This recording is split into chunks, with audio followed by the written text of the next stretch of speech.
Alright, now this might sound silly, but bear with me.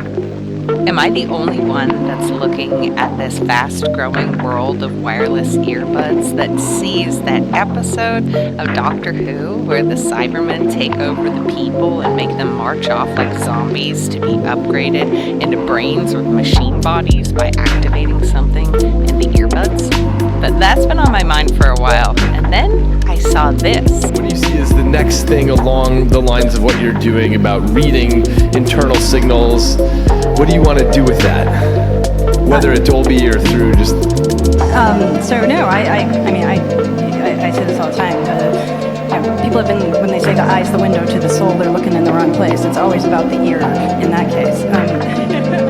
The ear is really like the most powerful place to link our internal signatures with the external world. I just got back from CES too, and you've got blood pressure being measured in the ear, you've got EEG, you've got heart rate, you've got signatures of stress, you can stimulate the vagal nerve. It's a really amazing point to read and write the brain. You both know the personal, internal, amalgamated signatures of what someone's mental and physical state is, and then link that with this beautiful, really cheap sensor called a microphone.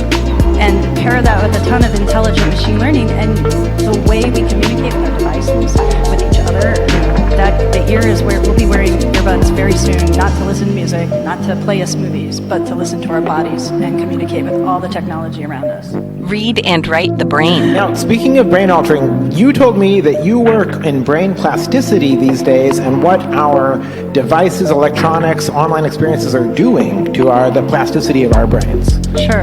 So how is tech changing us already?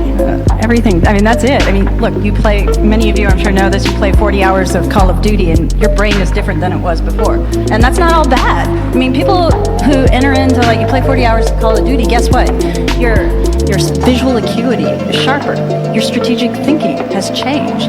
I mean, these things, you fundamentally see the world differently than you did before. Harnessing these things into our consumer technology and sort of building the way we design our technology, doing that from a neuroscience perspective, that we're going to engage with this technology, we get to proactively write how our brains are going to change, because they are.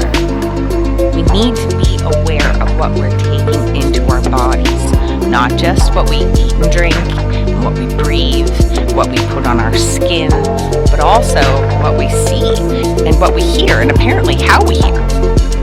I mean, read and write capabilities for your brain. What do you think about that? If you can help me get this information out to people, I'd really appreciate it.